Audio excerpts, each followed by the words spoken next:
ADF Journal in 2014 about decision making and ISR.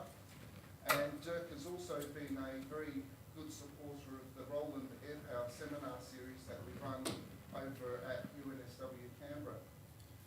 He's got an MBA and a PhD from La Trobe University. He started life initially as a firie, then went into securities. He's done some time in the Air Force. You're still in the Air Force Reserves? No, finished now. It's finished now. Yep. And where you were doing some research, which led to the book that we've just published for him. So I'll hand over to him shortly. Afterwards, we'll have a short Q&A session, or a long one, if you wish. And like I said, don't forget to get Dirk to sign the book afterwards. Thank you. All right, thank you. All right. Welcome, everybody. Thanks for coming along. Nice to see you. Some of you have just received the book on the way in, so I'm sure you're at least halfway through. I hope other people have had a look at the book, because I'm interested to know what... I'm interested to get some feedback, and I'm interested by the kind of questions that it provokes. So we will have a question session, and I hope you have some questions, and we can have some discussion, because it's very useful for me. The book's only been out, 2-3 weeks, so I haven't had much feedback yet, so it'll be interesting. Okay, all right. So, okay. So what I'd like to do today is introduce the book by telling a little bit of the story of how it got written, and also explain a little bit why it's written the way it's written, and also what functions we hope the book will serve, okay, because there's quite a lot.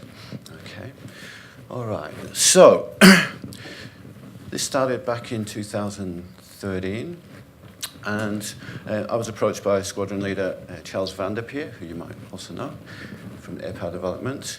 At the time, I was Air Force Intel officer, awaiting IET, awaiting a clearance. And he said, hey, we've got a problem, we've got an issue. Can you have a look into it? Because I have a certain background, which I'll touch on. And this was the problem. So how can we help relatively junior personnel make decisions that have potentially catastrophic outcomes? Okay. And the context was ISR. The DGS Oz project was starting to get underway. And also we have RPAs, we have Heron. So we have a position where even in quite junior intelligence officers, and through the judgments they make, the assessments they arrive at, will effectively be making decisions that are potentially catastrophic outcomes if they turn out to be wrong. So the brief was, what's out there? What can we have a look at? What's out there that maybe we could use as a training resource or something to help reduce the possibility or reduce the likelihood of a catastrophic error? So that was the initial task, and it was a research question, and the book is very much research-driven. Okay? So that's one of the reasons why it's written the way it is. Okay? So it's the product of research. So what was out there? Okay. What research has been done? What resources might be available? Well, it turns out quite a lot, okay, which I did know because, yeah. So it's not only Air Force, it's not only Air Force Intel, it's not only Defence, it's not only the Australian Defence Force. This situation where relatively junior personnel are placed in positions where the decisions they make can have a potentially catastrophic outcome is actually quite common to a whole number of organisations. Okay? So I have an emergency services background, it applies there. Okay? In certain civilian applications, nuclear power plants, for example, air traffic control. Okay, the consequences of error can be very, very serious indeed. So as a result, there's a lot of organizations and a lot of areas of research that have been conducted to investigate this problem and how can we minimize the risk of catastrophic error. So these became the inputs into what then became HCD. So HCD is the term high consequence decision making. That's the military term, that's the military side of the program. So the book is the foundation of HCD, high consequence decision making. The civilian version is called Avoiding Catastrophe, which is up there as well. Okay. And these were the inputs. So you can see there's quite a lot. So some of these, or most of them actually, I was fairly familiar with already from past lives. So incident management, so I was responsible for training incident management teams in industry, such as large mine sites or resource, dealing with a major situation, an accident, an explosion, a crisis of some kind. So training the management teams how to work through that situation, bring it back under control, and prevent it from escalating further. So there's a whole series of incidents around that. Emergency crisis response, likewise, there's a fairly well-established discipline. High reliability organizations, HROs, very interesting field. The initial research was actually developed on aircraft carriers, and it was noted that over a period of decades, the safety levels on aircraft carriers had improved dramatically. So way back in the 1950s, 40s and 50s, aircraft were falling off decks, bumping into each other, crashing all the time. Then over a period of decades, leading up to, say, the 80s and the 90s, by the 90s, the safety record had dramatically improved. So the research question was, well, what are we doing different now than what we were doing in the 1940s? And can it be reproduced by other organizations? So that became the HRO research. And there were a lot of things. Some were technical systems, technical improvements, design improvements. But actually the most significant one was related to organizational culture. So it turns out that HROs, high reliability organizations, approach things in a different way, and they have a culture that is quite unique, and it has certain advantages. That's interesting from that point of view. I'll say a bit more about that. Accident investigations. We've all seen aircraft accident investigations, TV or series. One of my case studies is covered by one of those episodes. Always a useful source. I'll touch on that as well. Crew resource management from an aircrew. Now we call it non-technical skills training, which the book is actually a textbook for. Introduce some very important ideas, which I'll talk about more. The process guardian concept, which we developed, comes out of, it's not called that, it's a new name, but the concept comes out of crew resource management. The idea being that crew act as a resource, pilot and command still makes the decisions, but what the crew does is monitor the decision-making process and monitor it for its quality and its integrity. So is the captain distracted? Is the captain fatigued? Is the captain overloaded? Has the captain remembered what the tower just told him? Has the captain remembered what I just told him? Did he understand what I just told him? The captain still makes the decisions. You're not challenging the decision, but you are monitoring the process, the quality and integrity of the process. That's the essential idea of crew resource management. That idea can be taken and applied in a whole number of different areas, and you'll see the final case study in the book. We actually look at that in a C2 environment. Okay, and I'll touch on that as well. Safety management, rapid military decision-making. So it looks at actually how decisions are made in reality. There was interesting literature on this. Not always how you think they are, not always how we train them to be, but in reality things are done a certain way, and then that becomes quite instructive because there are positives and negatives. Systems engineering. That kicks in because we want a systemic approach, particularly when we look, and you'll see this argument in a moment when I develop it, but we want, when we're dealing with operations, we're looking at highly complex systems, both technical and human, and the interaction between the two. And what we want is a systemic, we want to know what's the risk status, or how is the system as a whole overall performing. So we might have, I'll give you an example. So the fourth case study in the book is the Kunduz Hospital, MSF, Médecins Sans Frontières Hospital, since the airstrike in October 2015. Okay. For that airstrike to happen, there were 16 control failures. Okay, so 16 things went wrong for that to happen. Okay. I take those 16 out of the 45 different control mechanisms that are listed or that come up in the investigation, in the report. Into that incident that was produced a year after. Okay, so that's not all the controls, that's not all the systems and processes that we have in running air operations by any means, but it's the 45 that played a certain role, okay, that make an appearance in the report. They come up on the four main groups. So we have organizational processes, such as, say, producing a JIPOE, okay, We have team interactions and team processes, so that's maybe at an aircrew level or communication between air and ground. We have individual level, where we have what we're really looking there is training and experience. So for the particular situation that people find themselves in. So how well prepared are they for this situation? How experienced are they for this situation? Because we're interested in the risk of failure or the risk of error. Okay? And then finally, technical systems and processes. So in that one, 16 things went wrong. But 16 things going wrong is not necessarily fatal. You can have 20, 30 things go wrong. In fact, when we're running complex operations, things are going wrong all the time. And that's just life. So we work with that. So what we want to know is, what's the overall risk status? We might have 16 things go wrong and everything's fine. We might have 2 things go wrong and it's catastrophic. So we need to understand that. We need to know which and when. So we need a systemic approach. And systemic thinking is, as we say, it's non-linear. In other words, it's not 2 things wrong, we're okay, 16 things we're right. No, it's non-linear. Okay. So systems engineering plays a role, and then finally organizational behavior that also plays a role. And this here's more the soft skills. So when we look at the third case study, which is the longest one, which is a friendly fire incident. 2 F-15s shot down 2 Black Hawks, 1994, northern Iraq, some of you know. So when we examine that one, we find a whole lot of soft things. Okay, motivation, behavior, okay? Alignment between different units in their motivation and behavior. It turns out one of the key factors was that one unit, in this case the F-15 squadron, was out of step. It was misaligned with the rest of the operation. So the way they were behaving, the way they were functioning was not what everybody else was doing and how they were thinking. So their decision-making process looked quite different, and it caught everybody by surprise.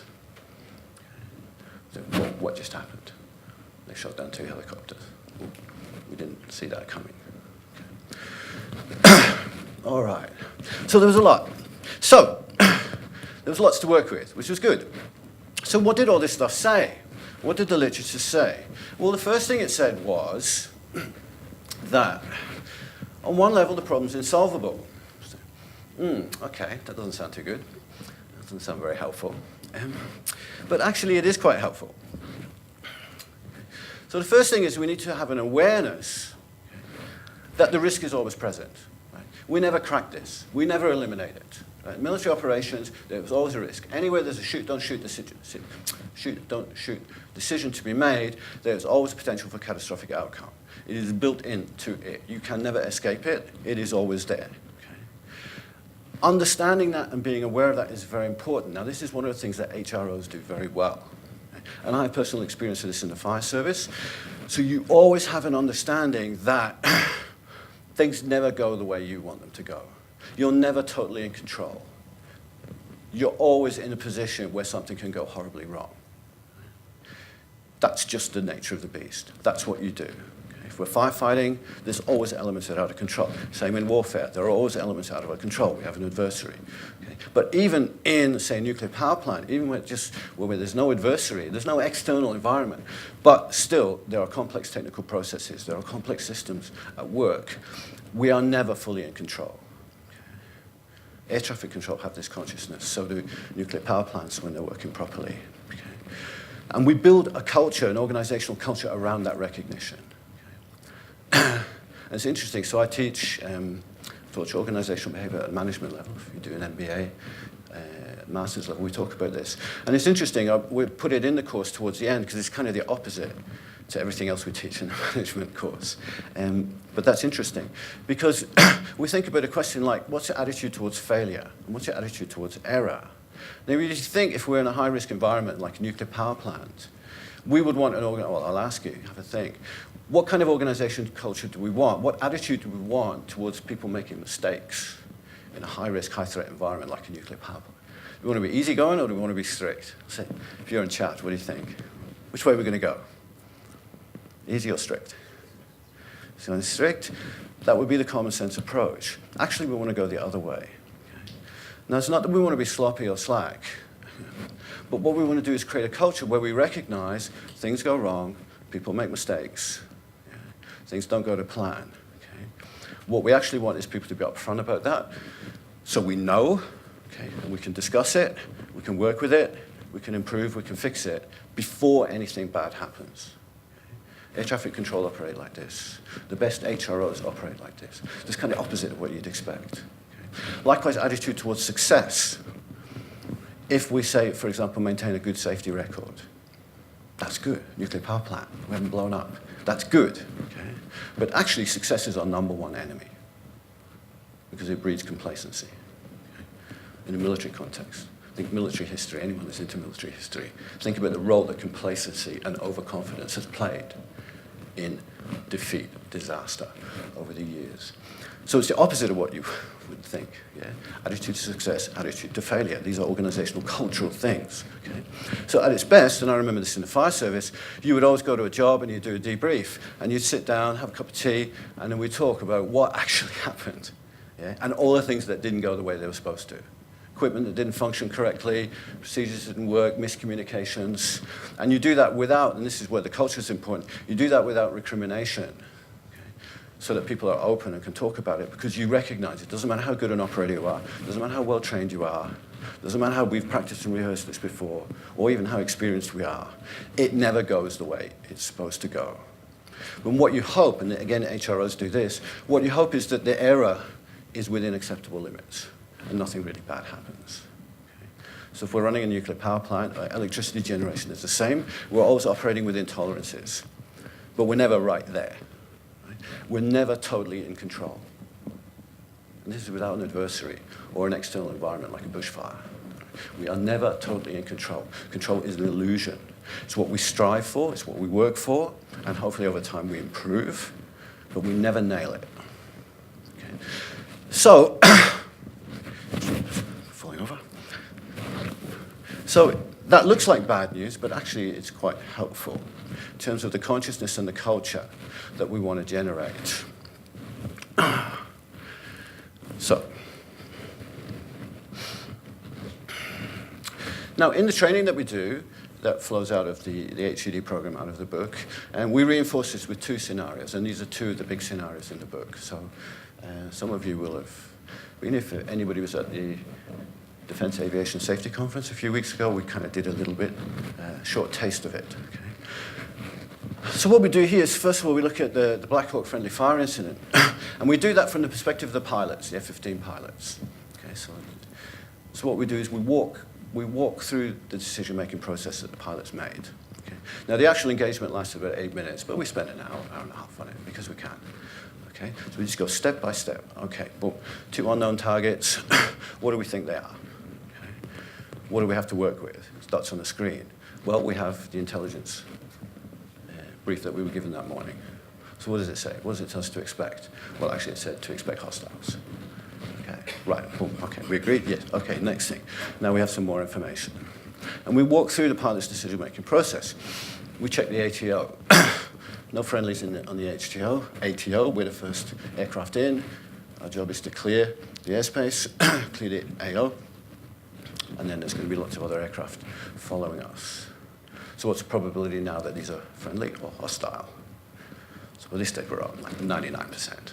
Yeah, okay. Even though we know this is not going to end well. Okay. So we follow the pilot's decision-making step by step. And we do that because at the end of the day, everybody who does the training, everybody, even me, even though we know the outcome, we say, would we shoot or would we not? And it's unanimous. We would shoot. We would do what the pilots did. Okay. And that's important because this is a clue in terms of catastrophic error in decision-making, that if the pilots follow a process and the logic is impeccable, and we would do the same, then we've got a problem, but the problem's not where we think it is. And that's an important shift, which is where I'm coming to. Okay. We do the same with the Vincennes, the IR-655, okay, which is the first case study in the book. So there we put you in the position of the Combat Information Center, the anti-air warfare team, in the CIC on the ship. And you got a dot on the screen. Okay. So what is it? There are two potentially catastrophic possibilities. So one is a civilian airliner. The other is that it's an F-15 on attack run. Okay. So what have you got to work with? And you got 4 minutes. That's what they had. So it's taken off, it's coming straight at us. After 4 minutes, it's too close, we can't shoot. Okay. So we do this. We did this a couple of weeks ago. Okay, so we do this. Now you have 10 items of information. That's what they had to work with, okay, from a radar screen. So speed, direction, climbing, descending, flight paths, a few others. Okay. The problem was, and it's a bit of a spoiler if you're doing the training, the problem was each of the 10 items was ambiguous. We've got to make a decision. We've got 4 minutes. Right? No decision is a decision. No decision is don't shoot. So then 14, we're in trouble. Okay? And part of the context was what had happened the year before with the USS Stark. So here we're at 1988, we're in the Persian Gulf. The year before, 87, another ship, US ship, the USS Stark, was attacked with 2 Exocet missiles. 37 crewmen that died. Okay. Shoot, don't shoot. Okay. The reason why we do it this way, though, it's not just trying to trick you or trip people up, but we want to get to the point where at this level it is insolvable. You are in an impossible situation if we want to minimize the risk of catastrophic error. If we, as F-15 pilots, would do exactly what the pilots did, well, that's not very helpful. Okay. If we can't do any better than the anti-air warfare team because all the information is ambiguous, we've got a problem. Okay. So what do we do? If it's insolvable on that level, what do we do? Well, we have to approach it from a different angle. Right? We can't solve it at this level. Is there another level or another approach or another perspective we can adopt that will help us? Okay. Right. If we're just in that position, 4 minutes, shoot, don't shoot, this is what we've got to work with. What are you going to do? Can't fix it. Okay. So, the first conclusion that came out of the research is we've got to look at this from a different angle. Shift perspective. So, and this was the Van Sant, so IR655, which is the first case one. The first one in the book is the first one that I looked at in detail. Okay. When you actually examine the critical factors that led to the outcome that did, and when you think about the decisions that were made, actually, most of the key decisions were actually made a long time before. They weren't made in that 4-minute window. Okay. Some of it was done hours before, minutes, let's expand. So minutes. So part of the context was, if you don't know, that the ship was in the middle of a surface engagement with 13 gunboats. Okay. And that engagement had been going on for about 45 minutes. Okay. So we're in a high-stress combat environment where everything's going off, rounds are popping off, ship's going full tilt. Right. We're in combat. Okay. So high-stress environment, lots going on. Okay. But that had been going on for 45 minutes. So when it came to that 4-minute task, we still had 45 minutes to recognize that if we've got to do something like that, we're going to be struggling. Okay, so we've got 45 minutes to prepare. Okay. Other stuff had happened that morning, so we actually got hours. So that, in fact, the entire thing that led up to it was about 2 or 4 hours, depending how you measure it. So there were 2 or 4 hours that morning that led up to the incident. There was a similar incident that happened about 7 days before, and then there was another incident that turned out to be very significant that had happened about 3 weeks before that gave an indication of some serious problems, which you have to read the book. Okay. And then some of the decisions were actually months. And in fact, probably the best example was a decision that was actually taken 13 months before. And that was the decision in the wake of the USS Stark to change the ROE. And in doing so, senior command, US Navy, sent a very clear message to all the ship's commanders. And the message was, whatever you do, don't be another Stark. Okay. Force protection is key. Which means that, if in doubt, shoot. If in doubt, shoot. Now, we've got 10 items of information, and they're all ambiguous. Okay. So what are we going to do? We're going to shoot. Yeah. And that was the senior commander's intent. Okay. Now, that also gets interesting because even though changing the ROE was a major factor in a catastrophic outcome, a civilian airliner, 300 people on board, 66 children. But was it a mistake? Can you criticize it? Not really. It made sense. And in actual fact, and later on I talk about commander's intent, so we approach this from many different angles. What do we actually want in a statement of commander's intent, a statement of intent? Actually, what you want as a subordinate, what you want is clear direction as to which way to go. Okay? And that intent was absolutely clear. If in doubt, shoot. And it's precisely when there is doubt, you need direction. There's another example, which is not so positive, from the Kunduz incident. In this case, it's the tactical guidance that was issued by the commander, and it came under a lot of criticism in the report. And so the guidance was this. There were 6 points, bullet points on the slide. I won't say them all. But point one was no civilian casualties. Okay. So all civilian casualties are unacceptable. Okay. No one's going to argue with that. Point four was force protection is our priority. Okay.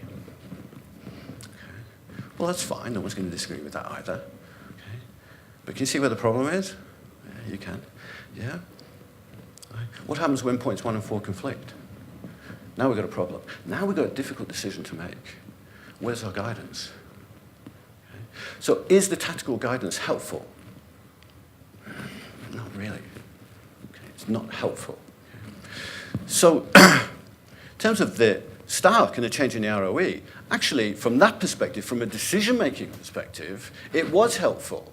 And that is exactly what we want from statements of commander's intent, statements of mission.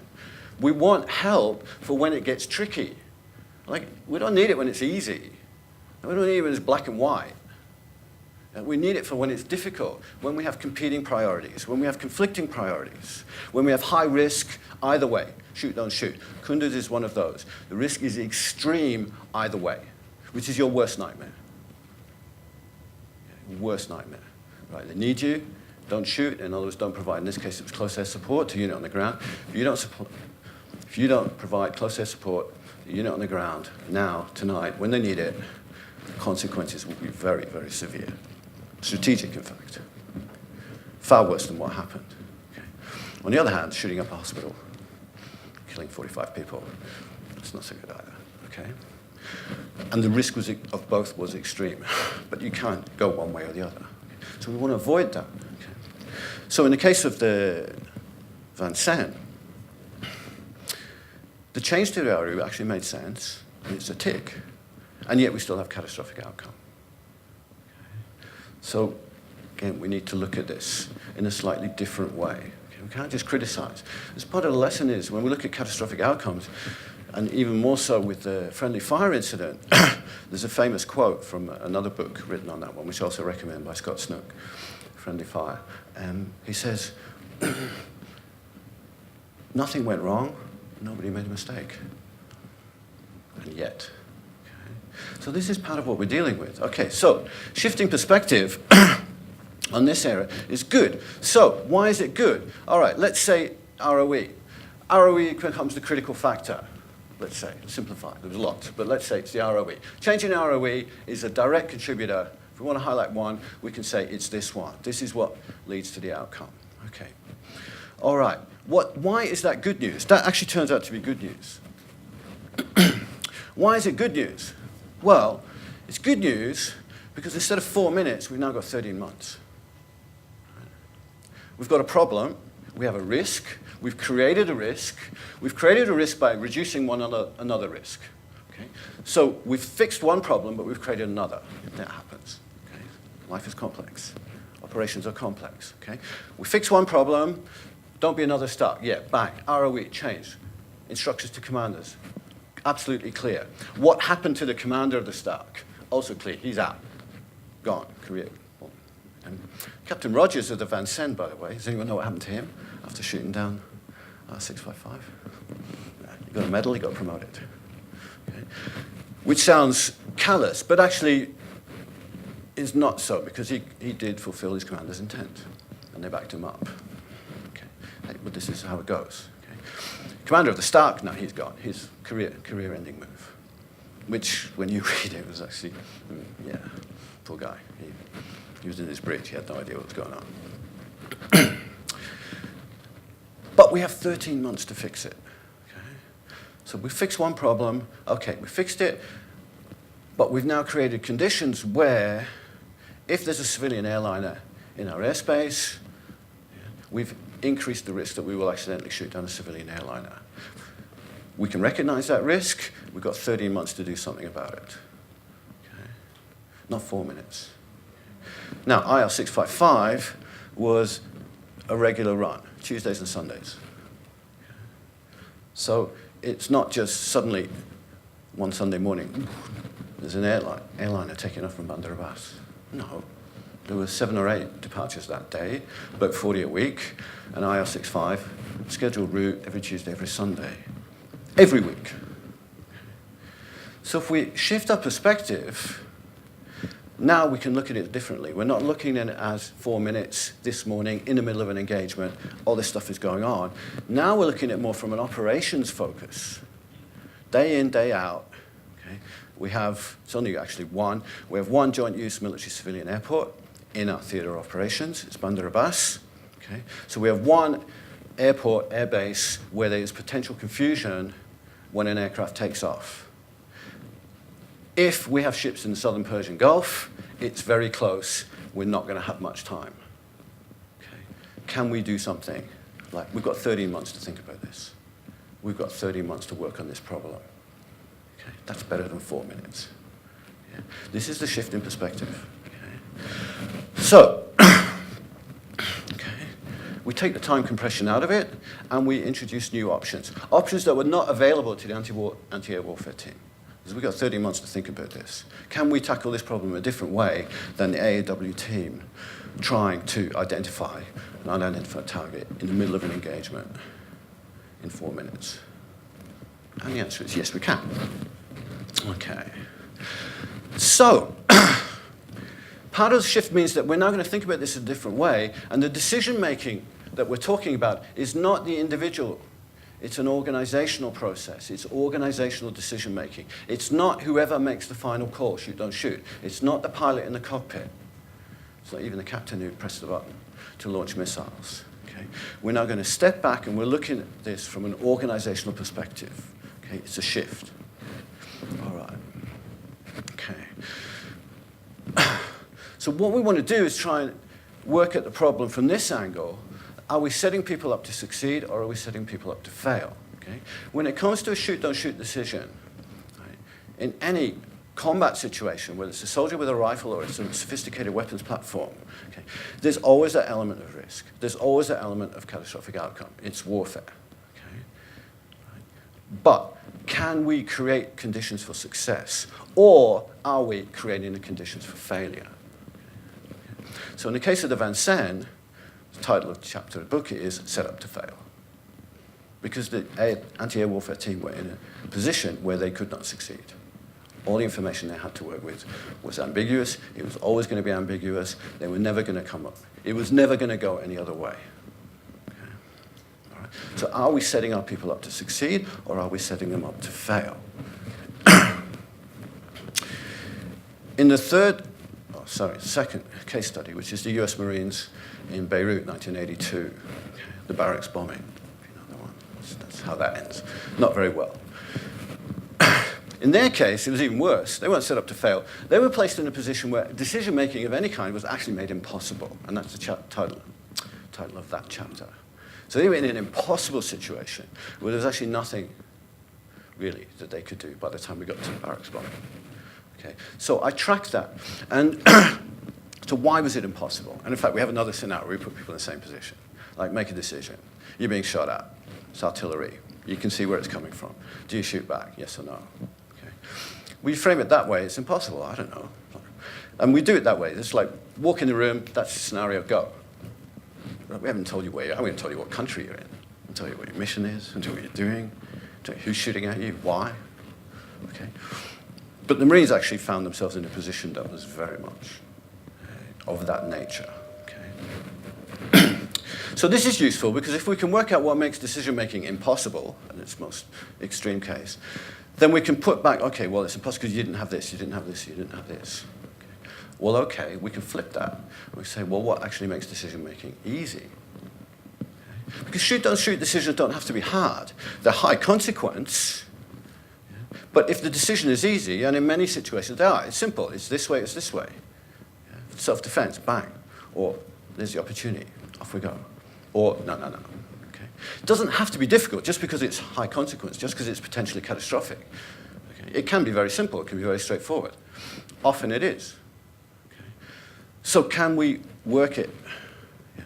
If we can understand what makes it easy with a minimal risk of error, then we can understand what to avoid. So the Marines chapter is just a nightmare. They're just in an impossible situation towards the end. It degenerates over time. They don't start off that way. It just gets worse and worse and worse. Okay. All right. So what we end up is what we call HCD, but we think of it as a management program, and I really push this hard in the book. Okay, like a management program. We're trying to manage and control. Okay, we're not talking about the actual decision, shoot, don't shoot.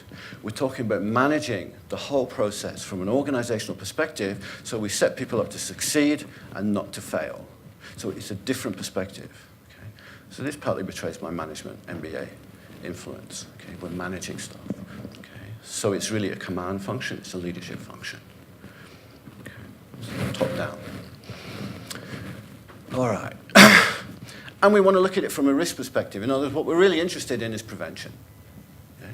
So can we use this research, this knowledge, this understanding to pick up when we're moving into a high-risk situation where it's going wrong, we're getting into a higher risk of error, and can we do that in time to actually prevent things? Because that's really what we want. So you'll see the book is written, they're all case studies, so they all have wisdom of hindsight, of course. But you see, I've been very careful to write it in a way that we're always looking forward. Okay, so we'll put you in the position of the AAW team. Okay, now you've got a decision with a risk, and you don't know the outcome. Okay, same with the F-15 pilots, you don't know the outcome. Okay, how can we deal with this? Okay. So we want forward-looking. All right, okay. So, shift in perspective, bigger picture approach. So what is the bigger picture? If it's not just about the shooter, pointy end, making a decision, yes, no, maybe it'll go, okay, maybe it won't. Okay. So what does the bigger picture look like? Well, this is what we came up with. We call it the ACD framework. All right, so the first thing, situational awareness. So this is what the research says. So all this comes from the research, all those inputs, incident management, emergency management, everything else.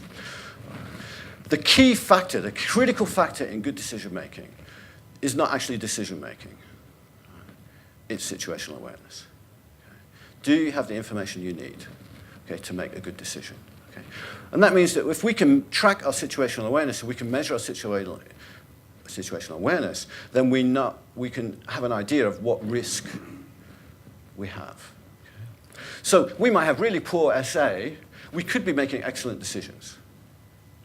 It's possible.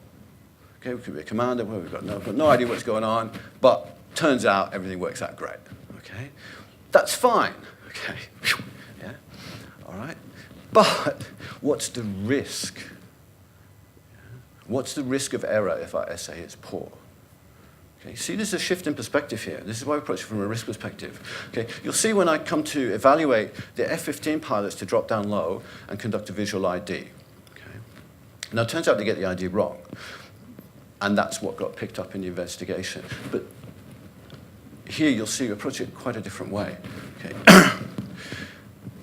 What happens when they drop down low? Okay. Before they make the visual ID, what they actually do is they take the whole system and put it in a state of extreme risk. Okay. So it doesn't matter whether they got it right or wrong, whether they made the visual ID correctly or incorrectly. Okay. This was a terrible decision. Why was it a terrible decision? It would have been a terrible decision even if they got the visual ID right, even if nothing bad happened. Okay, this is important, but this is the shift. Okay? It was still a terrible decision. Why? Because it put 8 different catastrophic outcomes into play at once. One of which was shooting down friendlies, but there were 7 others. Okay? So, to give you an idea, these are F-15 pilots. Okay? What do you think their experience is of low-level flying? If you know anything about F-15 pilots. Yeah.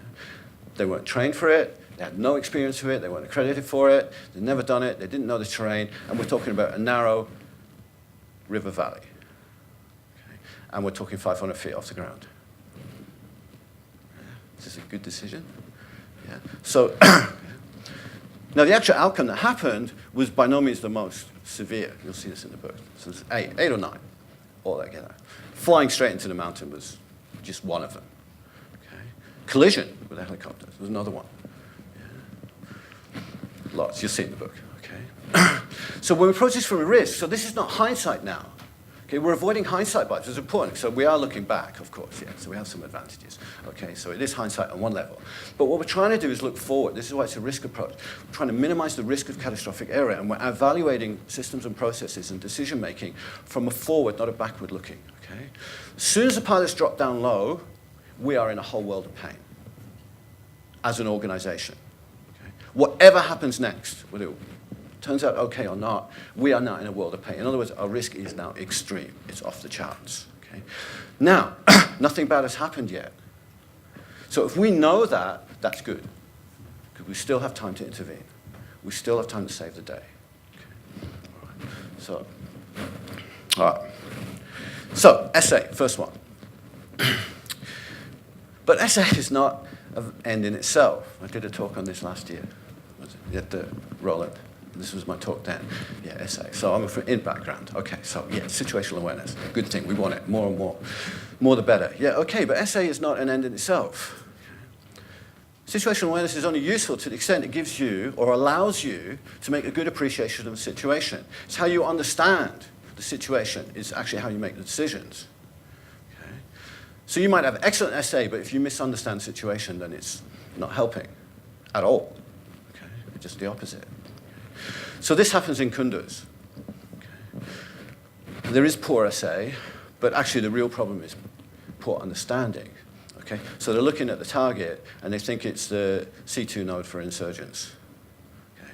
But it's a hospital. Okay. So the problem's not visual. It's how they understand what they see, how they interpret what they see. And there's a whole process that led up to that, how they got to that conclusion, how they understood. Okay. Again, from our perspective, this is useful. If we can track and measure what's our level of SA in this situation. Okay. Now, SA is quite difficult, but it can be done. Okay. It's not precise, but you can have an idea, an indication of what's your level of SA. So, for example, Kunduz, we know the level of SA was poor because we know that the aircrew on the AC-130 had no idea where friendly units were in the city, okay. Apart from the one, which was the ground force in the that they were providing support for. But the other units all over the city, did they know where they were? No, they had no idea. That's poor SA. Okay. What's the risk of error? High. What's the risk of error of a friendly fire incident? Okay. Which was actually the number one risk. They ended up shooting up a hospital. But actually the risk, the more serious risk, and even from a consequence perspective too, was of a friendly fire incident. How do we know there was a risk? Well, it didn't happen, sure. But how do we know there was a risk? Well, they had no idea. They're about to pump 211 rounds into a target on the ground, and they've got no idea where friendly units are. Okay. Now, it turned out okay, but what was the risk? Yeah, see where we're going. Yeah. All right. Now, in this case, situational understanding, again, could we know that? Particularly if we don't understand the situation ourselves. Well, yeah, we can. This is where team interactions and team dynamics come in. You'll see this in chapter 2. Aircrew think one thing. Ground force commander thinks the situation is quite different. The partner forces, 9K away, think something quite different. And in the operations center, they think something quite different. Now, it doesn't matter who's right or wrong. Forget who turns out to be right or wrong. The fact that you have 4 players, 4 components in your operation, and they all have a different understanding of the situation, that enough is alarm bells. And that's what we're interested in. We want the risk. We know, if we know that, okay, even if we don't know who's right or who's wrong, and they're probably all wrong, I mean, that's logical conclusion is we have such misunderstanding, or such confusion, then they're probably all wrong. But one might be right. Yeah. Okay. But we know we're at a high level of risk. We know we have a problem. Nothing bad's happened yet. We know. In this case, Kunduz, we've got maybe 2 hours, 3 hours. Okay, which is better than 4 minutes. Yeah, we've got 2-3 hours to identify. We are at high risk. We're not in a good position. Yeah. All right. Okay. Now this one, Okay? This is where the F-15 and the Black Hawk incident is really good, because he was talking about situational awareness and understanding, but what about us? Like, how well do we understand ourselves? How well do we understand our own situation? Okay? Now, this turns out, what are you talking about? It's silly. How can we not understand? Surely the pilots knew what their mission was. Surely they understood the ROE. Surely they understood the command's intent. Surely they understood all the constraints of the ATO and the ACO. Yeah, read the book, you'll see. Yeah. Understanding our own situation actually turns out to be a lot harder than we think. Okay? It's our own organizational inputs. The F-15 one is good. It's a friendly fire incident. Friendly fire incidents are useful from this point of view because there's no adversary. There's just us. Right? It's just us. The only organizational inputs are ours. Now that's a little harsh because there is an adversary somewhere in the background and we don't know that it's just us. I mean, that's the problem. Okay? So I'm exaggerating a little bit, but you see the point. It'll turn out that it was just us. Okay? So the only organizational inputs are ours, and we end up getting it wrong. So, yeah, 2 Black Hawks, 24 VIPs, your own ground force commander. Not good. Yeah, okay. So this turns out to be, and we can't assume, okay? So you'll see, in this chapter, we'll pick it apart. How did the pilots understand their mission? Okay. Well, it turns out they understood it in a completely different way from everybody else. Okay. And it's not an unreasonable understanding, it's just different. You can't even say who's right, who's wrong. No, that's not the point. The point is that they understand their mission this way, and everybody else understands it quite differently, which means their expectations of what the pilots will do are quite different from what the pilots will actually do. So we're out of step with each other. So in this case, the confusion was over the word sanitize. Okay. So the F-15s go in, this is the way it works. Okay, so it's a no-fly zone. F-15s go in every morning to sanitize the airspace. So we do the training, we ask them, well, what does sanitize mean? Okay. So if you're an F-15 pilot, what do you think it means? Well, it's a no-fly zone. So we find some bad guys and we sanitize. Yeah. Blow them out of the sky. And that's exactly what they did. Makes sense? What's the problem? Okay. Well, if you ask their commander what their role was, yes, it was to go in and sanitize the airspace by conducting an airborne radar sweep. And that's why we had F-15s, because they're an airborne radar platform, highly effective. And we've got mountainous terrains, we've got AWACS, and they can't see in the valleys. So we're setting the aircraft in to go and do a radar sweep. So you conduct a radar sweep, airspace is sanitized. Job done. Okay. See where we're going here? Okay. Now, this is an important point too. Okay, this is also the shift in perspective. We want to shift away from the incident towards operations, because they did this every morning, 6 days a week. So every day, 6 days a week, you're going out sanitizing the airspace. And every day, the F-15s had been there about 9 months, but the operation had been in effect for 1,109 days. Okay, 3.5 years. This is what we do. Okay. And we never had a problem until today. Okay. What was the difference? Well, there was no problem with the word sanitize, so long as you conduct your radar sweep and you don't find anything. Okay. There's no problem, there's no confusion. We've sanitized the airspace. Fine. AWACS, off to go, and everything else happens. Yeah. But what happens when you do find something? What does sanitize mean then? Does it mean blow them out of the sky? Well, the F-15 pilots thought so. Nobody else did. I said, no. Okay, the AWACS crew didn't. Okay, so when the F-15 pilots are busy blowing them out of the sky, I'll tell you what the AWACS crew is doing. One guy's asleep. He's having a quick doze before the day starts. One guy's making a cup of coffee at the back of the aircraft. So another guy's having breakfast, eating a donut or something. Okay. In other words, they're relaxed, they're switched off. They've got no idea.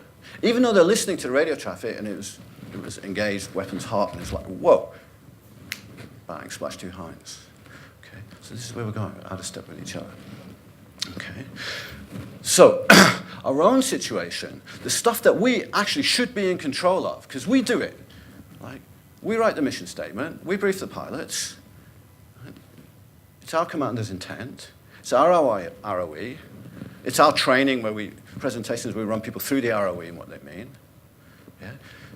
It's our pre-deployment briefs. Like, we do all that, we're in control of it, okay? But can we assume that we've nailed this? Can we assume that everyone will act the way we expect them to? No, you can't assume this. You cannot assume this at all. So that's what this chapter's for. You cannot. Our own stuff is actually highly complex. Air operations and military operations are highly complex.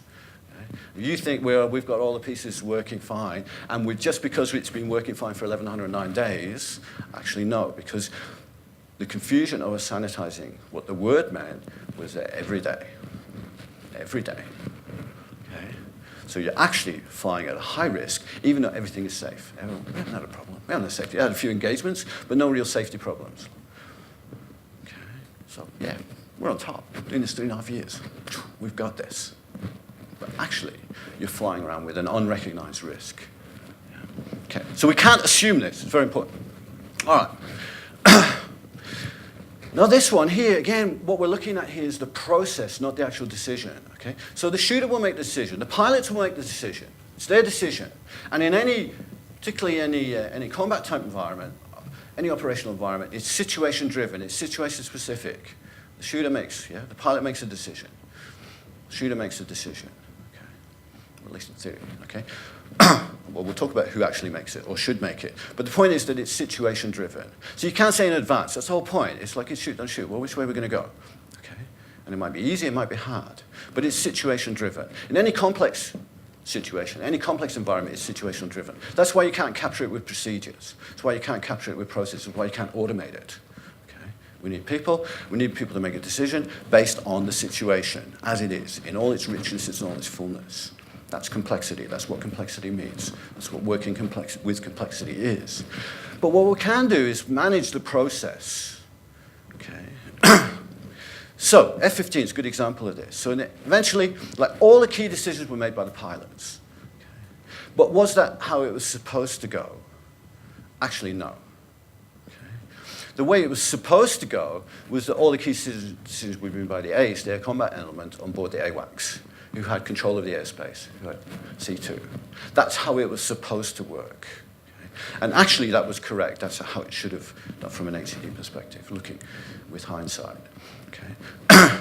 So there's actually a process, but I'll say there was confusion about this. Even aboard the AWACS, they thought, well, pilots are making a visual ID. I'm looking at this. One of the AWACS crew members said, why didn't you intervene? He said, well, I'm looking at a dot on the screen. Okay? The pilot's just made a visual ID. Who's got the better SA? Who's more likely to be correct? Obviously, pilot. So he says he sees two hinds. Who am I to argue? Okay? But actually,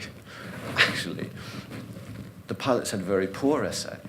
So one, they were conducting low-level flight without any training or experience, highly dangerous maneuver.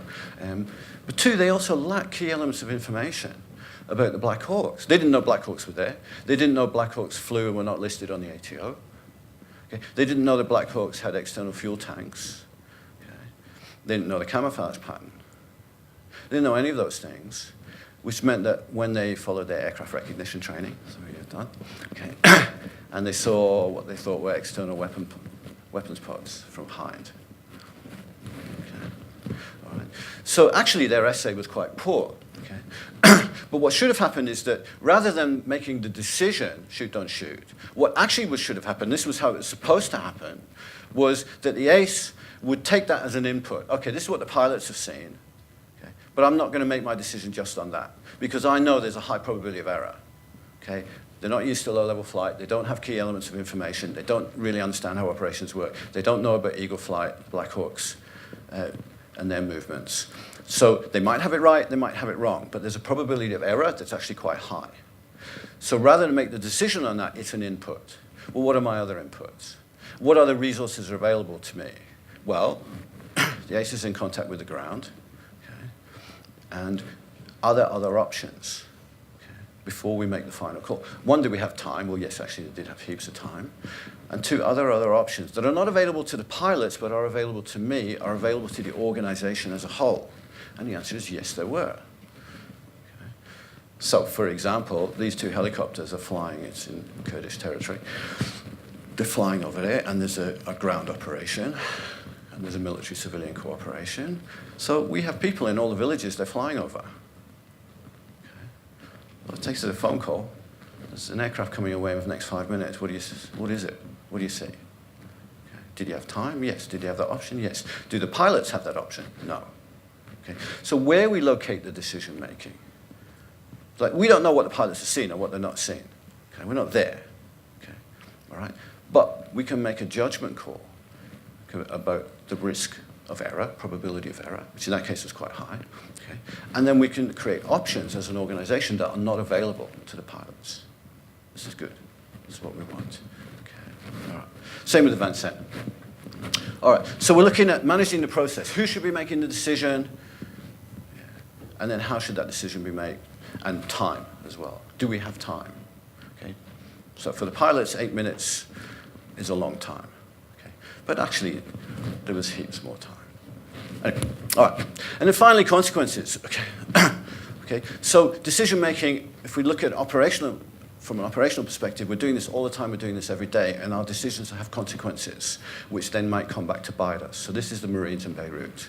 So the key decision that was made there was a decision about a month before the barracks bombing, which was when it was actually naval fire. We run it as training as air, but it was actually naval fire. There was a battle going on. There's a Lebanese civil war. There's a fight going on, and the decision is taken to intervene on one side using naval guns. And it turns the tide of the battle. So tactically, it's a success. Okay? But then it now unravels. Then the consequences just go. And a month later, the barracks bombs happen, and it's a direct consequence of that decision. Now, again, you can't necessarily criticize the decision. I mean, it was an intervention in a critical battle at a critical moment, and it worked. So tactically, it was a success. So you can't really say it was right or wrong, and that's the point. You can't say it was right or wrong. You can't say it was a mistake. Okay? But there were consequences that then needed to be managed, and they had about a month. Okay? And then you look at the position they were in, and particularly for the ground force commander, it was just an impossible situation. He had no options. He had no control. He had no control mechanisms to do anything. Okay? So in the end, it was a truck bomb, but it could have been anything they got hit with, because they were a target now. Bad guys were coming for them, one way or another. Okay. Vulnerability was on the gate, so it was a truck bomb. But if the vulnerability hadn't been on the gate, it would have been something else. And there were lots of options. So, all right. So that's the bigger picture. Using it, this is what it allows us. This is what we want. So in real time, we can look at what's our risk status, okay, before anything bad happens. This is what we want. Okay. All right. So. We can also use it this way. Okay. We can look at a catastrophic outcome. Okay. And then we can look at all the different components of that framework that will contribute or that would make that outcome happen to you. I mean, this is what we call pre-mortem technique. In other words, and the thing about shoot, don't shoot decisions is actually you can do this because there's not that many potentially catastrophic. It's not as complicated a problem as you think. Like if you shoot, how many things can go wrong?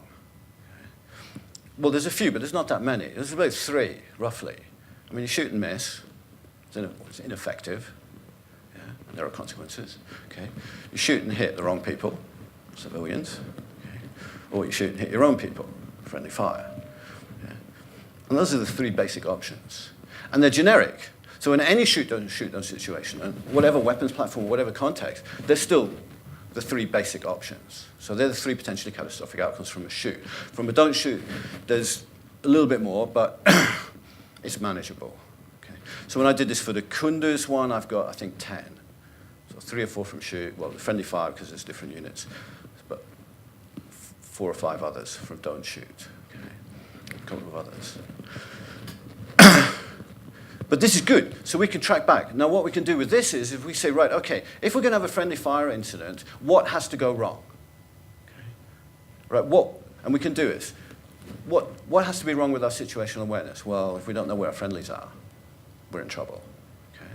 What has to go wrong with our situational understanding? Okay, well, we misunderstand the situation. Less with a friendly fire, but actually with the shooting up civilian, so the other option, shooting up civilians, situational understanding was actually more critical than poor SA. Okay, they had poor SA as well, but actually more critical was the situation. So they misunderstood what they were looking at. Okay, it wasn't that they were looking at it wrong. It wasn't a problem with the imagery or something. Okay, it's how they interpret it. So with that catastrophic outcome, it's actually a different profile. Friendlies, yeah, are on situation. Decision-making pros and consequences. So what we can do is we can take those outcomes and then we can say, right, and that's useful because then what we can do, and this is a systemic approach, we can, in real time, in operational environment, we say, well, okay, we've got 16 things go around, and some of them are situational, go down, some are situational awareness, or some are understanding, or some of this. Do any of them line up with a catastrophic outcome like a friendly fire incident, or we're going to shoot up a hospital? That's helpful, that's useful.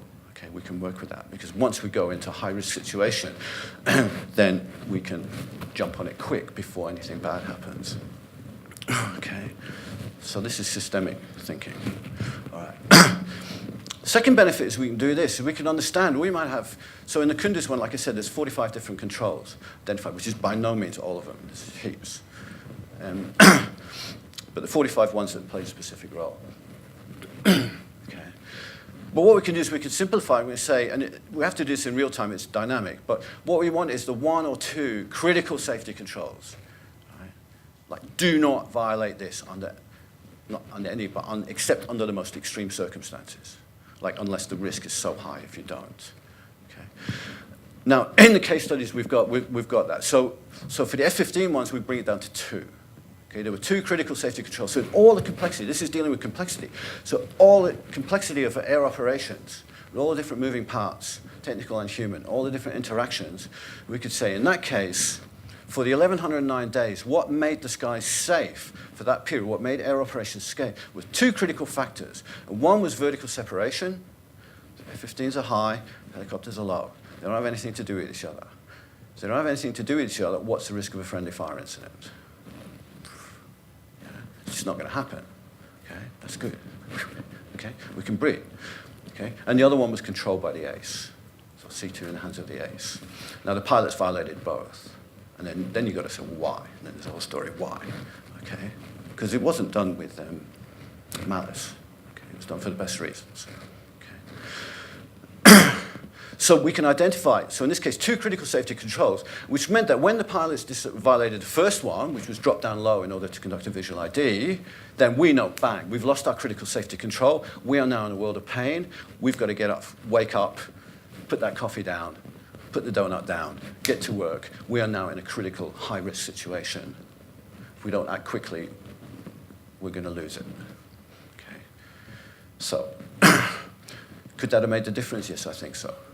In that one. If the ace had reasserted control over the F-15 pilots, then it would have been different. Okay.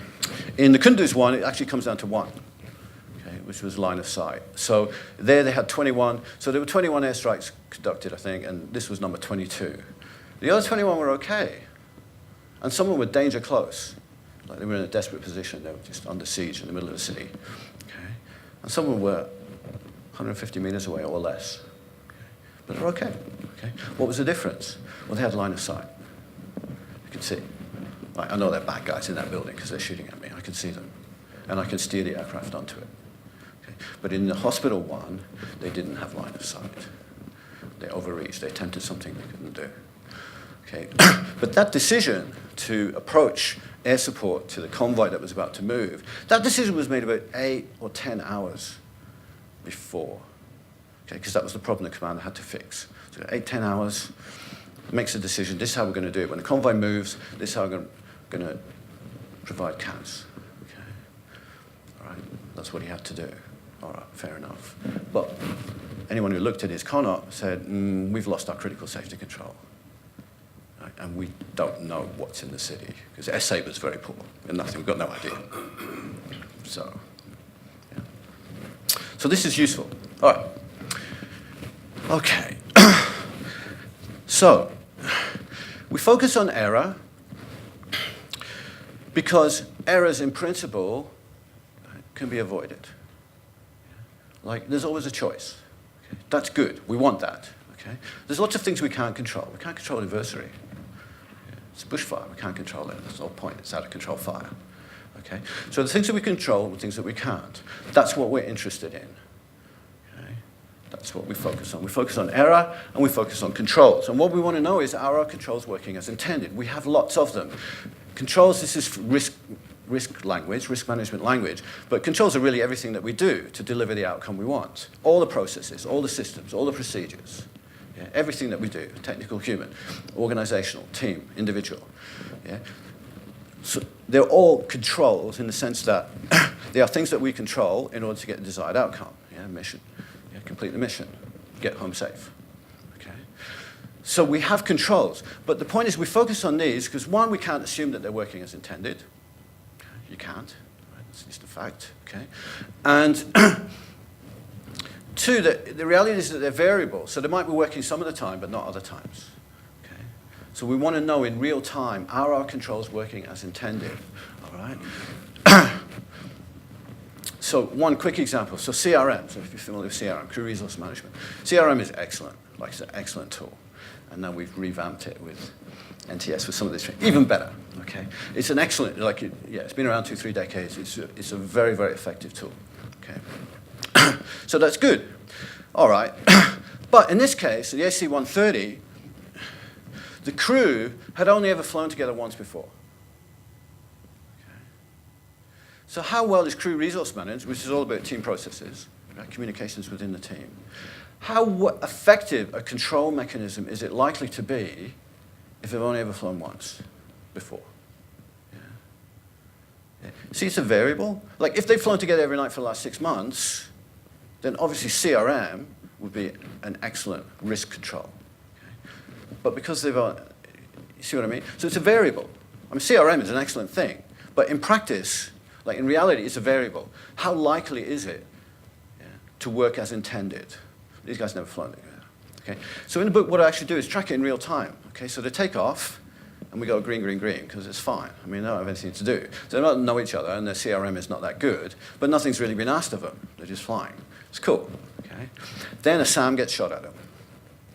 Okay. So they defeat the missile. Great, that's good. Okay. But what impact is that? And this is what we do in the training. We put people through this step by step.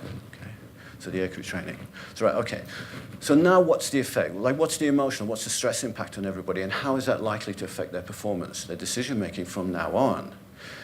Well, if you're an aircrew that have flown together for 6 months or you've known each other for years, you've got a chance of answering that. But if I don't know you from a bar of soap, I don't know. I mean, let's say you start raising your voice and shouting all the time. Well, I don't know, do you do it? Are you just normal? Is that what you do every day? Right? Or you go really quiet? Well, I don't know, you're just an introvert. I've got no benchmark, I've got nothing to work with. Like, I don't know. Okay, so how effective is CRM, which is about this kind of stuff? Okay, and team working in general. Okay, like if I don't know you. So how effective is this control measure? So once they come under pressure, so I track this in real time. So first 3-4 hours of the flight is fine. Then Sam gets fired at him, then everything starts to go wrong, okay? So there's still, and you see, I put some of the transcript from the investigation in the book, and you see them, they're talking, trying to work out the problems they got. They're struggling, okay? And they're trying to overcome all kinds of confusion and difficulties. They're really working hard. So they've got the CRM bit, like they've got the team processes, they're really trying to thrash it through. But you look at it and it's just tragic. Like, it's just like, it's not their fault. Like they're just overwhelmed with difficulty. So the CRM as a control mechanism is failing. It's not failed, but it's failing. And then as we get closer to the actual decision to shoot, it fails. Okay? And then they're going home and it's back and it's fine. Okay? So it goes down, doom, and then up. Okay? Now, all our control mechanisms do that in real time. And we want to know that. That's useful to know, like how are our controls working in real time. Okay? Because if they're failing, then we then need to understand what are the consequences. Does it matter? Systemic approach. And if it does, we need to do something about it. This is a C2 perspective. This is not the crew's perspective. This is from the operations center. All right. Okay, moving on. All right. So this I've already mentioned. So again, the quality of the processes, this is CRM now transferred into a different level. Okay. So I'll just take the second one. So this is the AC-130. So just before they open fire, they've got to choose the ammunition. Okay. All right. So the ground commander says, I want this effect. Take out this building. Okay. And they say, right. Okay. Load the weapons up with this. Okay. And there's a few choices. All right. Now that should be a straightforward process. 5 minutes tops. In this case, it took maybe 15 minutes, and it was a mess. Okay? All right. Now, eventually, they make a decision, and they choose some ammunition. All right. Is it the right or wrong ammunition? Well, they're about to shoot up a hospital. Does it matter? I mean, you know, like, that's not the point, is it? Okay? So we're not really interested. I don't know what ammunition they actually loaded up with. I think it was a mix. I think they used everything, actually, in the end. That was the only reason they stopped firing, was they're almost out of ammunition and the gun overheated. Okay? So the choice, the outcome of the decision is not what matters. What matters is that it took 3 times as long as it should have done and was way more difficult. The PID process is the same. They're looking at this thing and they're debating. You see the transcript. Well, what are we looking at? I see 2 guys with guns there. What are they doing? Oh, it must be insurgents. But they're debating. And there's disagreements. And they're trying to work this out for an hour. Okay? So the fact that they're struggling, assuming that you've got insight into this process, but that's a different challenge. But assuming you've got insight, a process that should take 5 minutes, it's taking 3 times as long. Okay? That's useful to know. Something is wrong. Why is it taking so long? What is the problem? There obviously is a problem. Right? What is it? That's a warning. That's an indicator. Okay? Now, if you had that insight, that's really useful. Because the problem wasn't about ammunition. The problem actually was unclear instructions from the ground. It was actually a team interaction dynamic. It was a team communication problem. The ground force commander had given unclear instructions to the crew, and that's why they were so confused. Okay? All right? Partly because he was inexperienced and not trained for the role. Individual control mechanism. Pre-deployment training, yes. Highly experienced, yes. But it was supposed to be a train, advise, assist mission, not urban combat. So how well was he prepared for the role? None. Had he done ground-to-air strikes before? No. Was he expecting to do that on his mission? No. Okay. See where we're going. So we have control mech, we have pre-deployment training, we have individual preparation, we have experienced people, we have good people. Okay. But in this particular set of circumstances, how well are those controls working? What is the probability of error in this situation? It's a variable. Can't assume it. It's not all good, it's not all bad. Yeah? In real time. So when the controls are failing, if we can pick that up, that's good. Okay, so this is C2. This is the control element of C2. This is not about command. There's no instructions or decisions. You're not going to tell them what ammunition to put in. Okay? That's not where we're going. Okay? But use control mechanism. You say, hey, this is a warning, it's a red flag. Ah. Okay. All right. So these are some of the things that we can do. All right? If we shift our perspective. Okay, this is the HCD framework. All right, let's move on. Okay.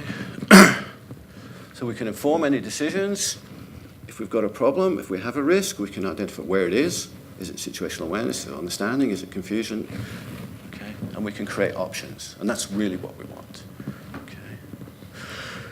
So the problem for the ground force commander is I've got a convoy. It's got to come in the city. It's Afghan partner forces. They're not moving without air support. They just refuse. They're not going. Okay? I need to provide them air support. I don't have line of sight, but I've got to do it. If we don't get the convoy, we're in a heap of trouble. Probably we'll have to withdraw or we'll overrun. Either way, you're going to lose Kunduz, provincial capital, strategic setback. Okay? It all hinges on CAS to the convoy. Strategic implications, consequences. Okay? So that's his decision. That's his perspective. So he solved it the best way he could with what he had available. Okay? But from an operations center point of view, from the point of view of the operation as a whole, did it have to go that way? No, is the answer. There were actually lots of options open to the operations center if they'd been paying attention. But they weren't, which is another story. Okay? So the actual problem was oversight. So the problem wasn't the ground force commander who actually misinterpreted the ROE, thought he could do what he couldn't. No, the actual problem was oversight, lack of. Okay. It's all in the book. All right. Okay, so I'll do this quickly. So there are lots of things. So the book is not just a book, all right? It is a book, and I hope you read it and enjoy it. But there are things we want to do with it. So very quickly, what do we want to do? Well, we already have scenario-based training. So that started off with Air Force Intel. But it's not specific, okay? So we can slant it to whatever. It's generic. It's about decision-making. It's all the scenarios. It's the scenarios in the book, and we can slant them to wherever, okay? But we can walk through. So, you know, everyone. And we have fun with this. And this actually works better if you do, if you go out of your sort of normal day-to-day frame. So we put you in the cockpit of an F-15. You know, game's kind of fun, except it doesn't end well. But you can play with it for an hour or two, and then decide that's maybe not the career move after you shut down your ground commander. But, yeah, but we do that. So we do scenario-based training, and it has learning outcomes that are relevant, and they're relevant for anyone. Okay. All right, so we do that. This we're doing with DDAFs, so now all air crew, ground crew, maintenance crew are now doing as part of their continuation training what used to be CRM. It's now called non-technical skills. So they are using the book, so the two, well, we've got 4 scenarios actually, that they choose between, and they're all case studies in the book. So we've got that. And we're looking to extend that. So that's done as part of a safety framework. It's compliance-driven. It's mandatory safety training. But actually we think, and we're now going to propose that it applies to any operational staff. Operations, because it's about team dynamics. It's the same thing as CRM. So it's about team dynamics, team processes, under adverse situations. So when it's going wrong, when you're under pressure, things are not working as intended. It's all turning to poo. All right? So then you're relying on your team processes. Then you're relying on each other to get yourself out of it. Okay? That's CRM. That's non-technical skills. So this could be done for any operational staff, really. Okay, so we'd like to extend that. We have a different approach to risk management. This is the final chapter of the book. So we have a way now of, by focusing on controls, we can actually do this in real time as opposed to just a risk assessment before you fly. We're good to go, we're not good to go. Okay, it's a different approach, and that lends itself towards software support. So there's some development we want to look at there. And then finally, I would like to do all this, what we now do classroom-based, to make it a kind of game format, gamify it, so you get to play and run it. So it'll be like a PC strategy game or something if you played those. But we want to minimize the risk of error. Okay. So that's where we want to go with the book and what we're already doing. So it's quite a lot. So the invitation is, if any of that interests you, come and have a chat and we'll see what we can do. Okay. And not just military. So I'm now working on this as well for civilian applications. Same methodology, same approach. I've got a website, avoidingcatastrophe.com. I've got a case study there of it's a toxic spill from a steel plant last year. It was in Vietnam and polluted 200 kilometers of coastline. Killed lots of fish, destroyed the economy of the region, cost $1 billion to clean up, and put a $25 billion project in jeopardy. Okay, so it has that too. All right. Anyway, finally, I've largely answered this, but just a final word on the case study mode. So you'll see, like I go into it, the longest one is the F-15s, and I've got about 60,000 words. It was 70,000 words. We shaved 10,000 off. Okay, so that's a lot of depth for a case study. And you'll see sometimes you go, like, we're going to things like, there's a chapter on Mode 1 versus Mode 4 IFF, and you might think, like what is going on here? Why do I need to read about this? Okay. But the reason why we're going to such depth, or I've gone into such depth on the case studies, is because they're just so rich. Okay? But the richness is in the detail. When you have a catastrophic outcome like this, and there's an investigation, and it's a full-on investigation, and it's secondary, and people discuss it in the secondary sources, what you really get is you get a window into operations as they really are. Okay? It's not necessarily how you think they are. Okay? It's not necessarily how they should be. Okay, but how they really are, okay? And that's really useful. Okay? So the actual way that things work. In the case of the F-15s, even after the investigation, and I have quite different conclusions from the investigations and everything, like I've used them, but I come to very different conclusions as to what the problem was, what the causes of the accident was. Because what I do is I look at what produced safety for the 1,109 days, okay? And it wasn't what they thought it was, okay? Which meant that when things didn't happen on that day, they were different. It wasn't what you thought it was. The problem wasn't where you were looking. It was actually something different. Okay, so very quickly, I'll just say, the F-15 pilots, what they say, right, okay, from the F-15 pilots, they mistook Black Hawks for Hinds. So if you approach it on that level, you think, well, what are we going to do? Well, let's improve aircraft recognition training. And that's what they did. Okay. But you read the book and you say, I go in a completely different direction. Like, they never even should have attempted it. It was crazy. High-risk maneuver, unnecessary risk. Okay.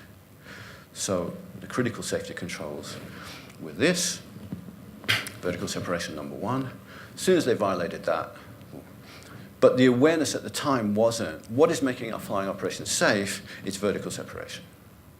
Okay. People didn't know that. If they'd known that, it would have gone different. I don't think the pilots would have dropped down low. If somebody had said to them, critical safety control in air operations and operational pride comfort is this thing, do not violate this, and it's in the most extreme circumstances, yeah, I don't think they would have dropped down low. But that awareness of our own situation wasn't there. Okay? So that's why we dig into it in such detail, like, because these are so rich, these cases. Okay? All right. Okay. Final thing is, some people say, you know, you might find the book quite difficult, particularly when they go into the details. Yeah. But, you know, try and make it as readable as possible. And there's been a massive editing work from Dave Burns, particularly editor, Charles Vanderpee, who edited it before. We try to make it as readable as possible, you know. But this stuff is hard. I mean, it's hard. Right? Operations are complex. We're dealing with complexity. There's lots can go wrong. It's military. It's warfare. It's a high-stakes environment. Okay? So that's just the way it is. Okay? So I've had a look at the research. I've had a look at what's out there. I've had a look at the case studies, and this is my best shot at it. That's what we've got. Okay. So I hope you enjoy the book, and I hope you find it useful, and I hope that we can do some good things with it. All right. Thank you. Questions? Hello.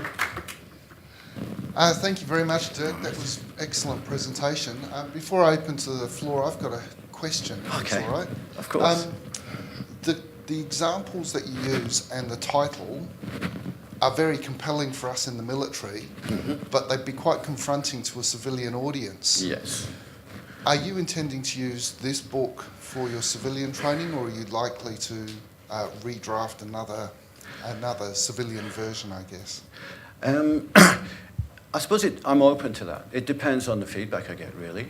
And there's a middle lane. So I went into the AFAC and emergency services area. So I've given the leaders of that, they're getting a copy. So we'll see how they respond, because they might react that way too, say, oh, this is a bit much, or they might not. And likewise in the civilian environment, they might go, yeah, this is scary stuff, this is overly. So it depends on the feedback that I get, whether we take it that way. But already I'm thinking, so if you go to avoidingcatastrophe.com, which is a civilian version, then you can download a case study I've done. It's not as long, of the Formosa Hatting steel toxic spill last year. And you'll see, if you've read the book, you'll see, yeah, it's the same basic approach, but applied to that. So, I'm because I'm a civilian now, I'm working in that space. So I think, yeah, it'll be a judgment call. Does anyone have any questions? We've got another mic over the other side, if you could take it back. Just identify who you are and where you're from.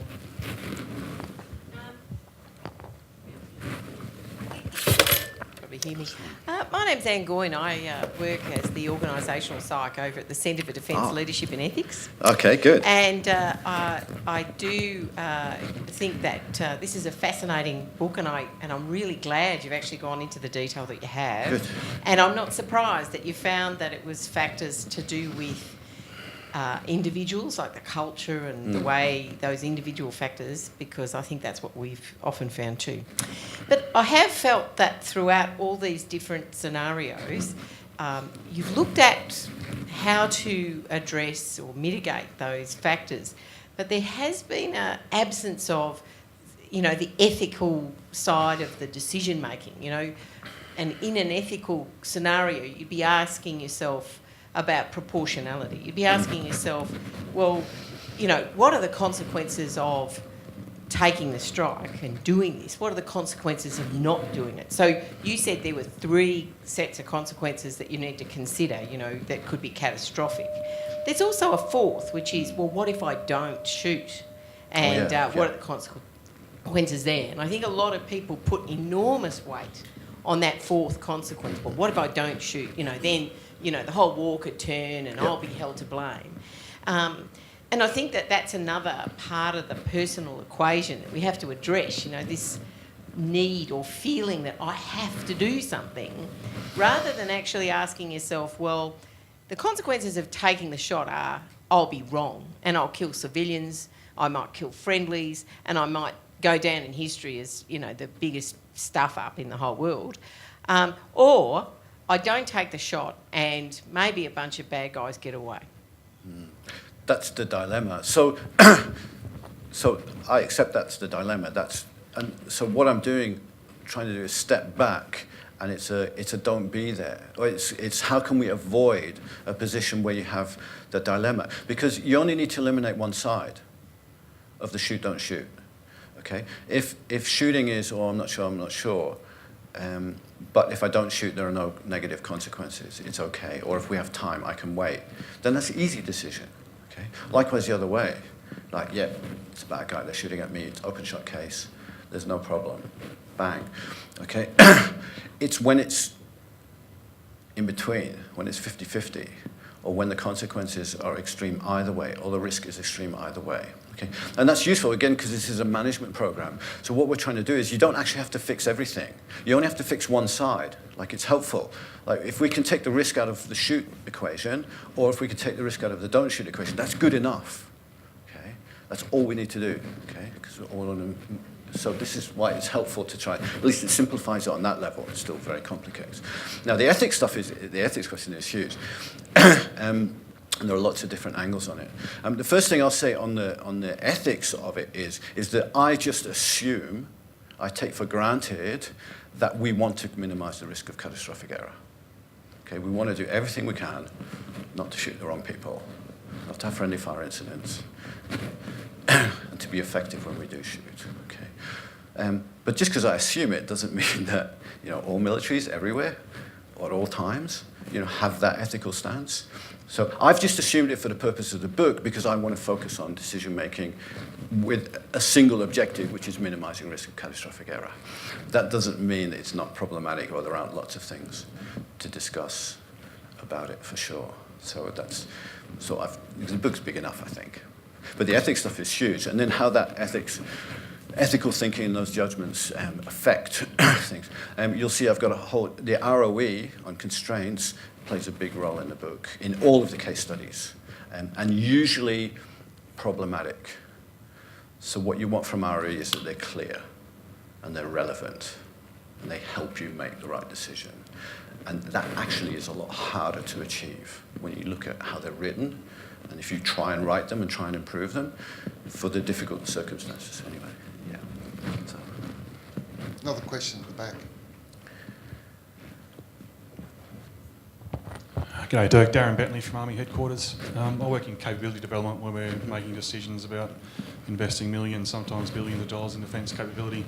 Those decisions are usually taken in painfully slow time. Admittedly, your methodology concentrates on sort of high-speed, high-stress situations. To me, though, your methodology seems to be applicable to any sort of decision-making process. So I was wondering if you had any thoughts on how scalable your methodology was for slower time decisions in different situations. Yeah, that's a little bit similar with the civilian stuff. It's like, yeah, how far can you take this? And I don't know. I'd like to think, yeah, I can rule the world with this. We can apply it anywhere and everywhere. You know, that my ego would like that. I don't know. This is a process. So you can see the book. Like, I had to make things manageable. So I shut out the ethics stuff. Just assume that. Let's make it engagements, incidents, time compressed. Originally, the brief was rapid military decision making, but then, ended up expanding it. So it's operations focused. It's combat focused. But can you rewind it? Well, now I'm looking at it in a civilian context, and I'm thinking, yes, I think so. And so I'm developing that. So that's why it's avoiding catastrophe. But we take the time compression out of it. So there would be, again, it's similar to a pre-mortem type approach. So the basic idea would be, in that decision-making process, what would a catastrophic outcome actually be? Like, what would it be? And let's make it, say, so with the Formosa Hatting steel plant, there were 8 or 9. It's still a manageable number. There's 8 or 9 really bad things that can go wrong with a steel plant. Okay, there's lots of little things, but only 8 or 9. So again, with the capability development, then possibly even less really big ticket items. And then you can work backwards. Say, right, okay, what would need to go wrong for that to happen? Okay, and then you can look, well, where are we at once you've got that framework? For those in the safety environment, we think about the Swiss cheese model. It's like that, but in advance. Rather than accident investigation, it's forward-looking. So it's like, for this to go wrong, what would all the holes in the trees have to line up? Okay, and then where are we at? Okay, are they lining up? Because it tells us what to look for. So that's, I think, its value. And then over a period of time, you can do that. So with Formosa Harting, the decision-making period was over 8 years. Probably the critical decision was made 8 years beforehand, but there were 3 critical safety controls, and they fell within 3 days. So it's compressed, but it's not so compressed, especially when you include the 8 years, okay, that we're constructing the plant. So, yeah, but this is work in progress. So, yeah, I would like to develop it further, for sure. I think we're out of time now, but Dr Maclean's going to hang around for a little while if there's any follow-on questions. So thank you very much for coming to our seminar. We run these seminar series about once a month. This is the last one for the year, but they'll start up again in January. And also an ad for the Air Power Conference in March next year. Think about that if you're interested. But if you could join with me and thank Dr Maclean for his presentation. Thanks for coming.